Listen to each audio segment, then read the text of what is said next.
So now we're on to this one. I said the Mountfield engine was on. I'm going to do an engine change. Well, this is a Honda engine I've got. I've never actually tried it. It come off a rusty deck, so pretty bad rusty deck. So I'm quite hopeful the engine will be okay. A few things I check first. I check that it's. I don't know how well you can see that. Actually, I'll get the light over here. I don't need it over here anymore. Actually, if I do that, it'll be even better. That's brilliant. I check that it's the 135cc because I don't want to be putting the 160s on because I use them myself, so I always check that. And the other thing, because it's going to be self-drive, I need to take that off. I've got a drawer under there, which I get that off. Usually not too bad to get off, because this wasn't self-drive the mower before. And I just check that the shaft isn't bent the best way I can. It's never. I've actually done it before, and they've seemed straight. And when I've put them and started them up, they've had a shake on, so I've had to change the engine. But that's just that, you know. If that happens, it happens. I have to find another engine. But that's why I won't clean it up till the end. So yeah, my first job will be getting that off.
There you go, real time. That's how long it took that off. So that was a nice easy one. Sometimes they can be an absolute pain, but these ones generally, the ones like either like that or the ones much the same, but the self-drive got the self-drive pulley on.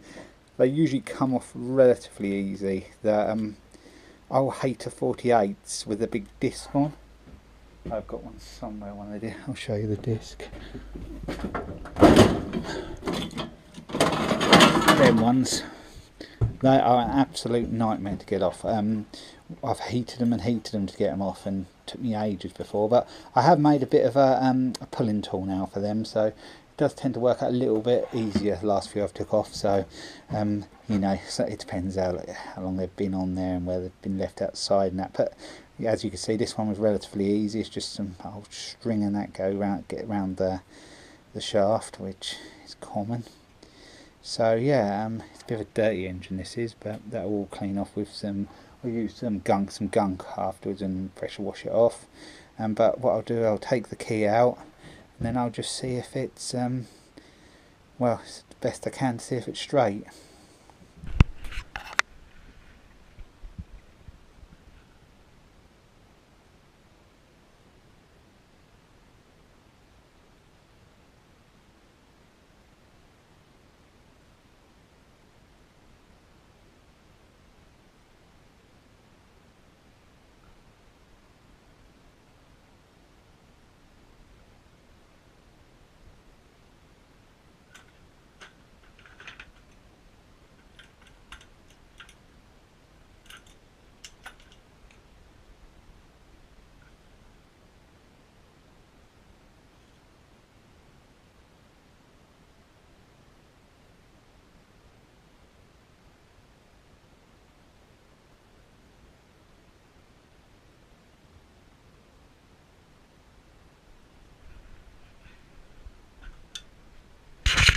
As you can see, what I did, I put the straight edge along there, tried to hold it about right and turn it round.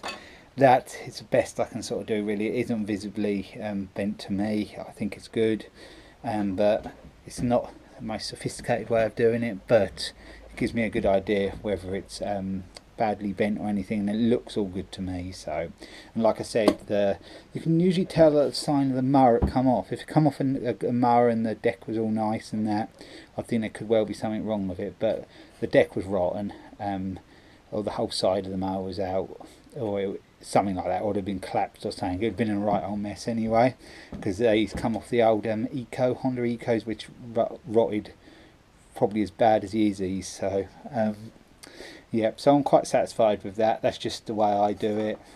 Other people might say it's not the way to do it, but to be sure, you'd have to sort of fit it onto some sort of a jig and have a point onto it and then turn it around like that. And to be honest, I haven't got the time. I'm happy to give it a go, and if it doesn't work and it's got the blade isn't totally balanced, I'll put another engine on because I've got more.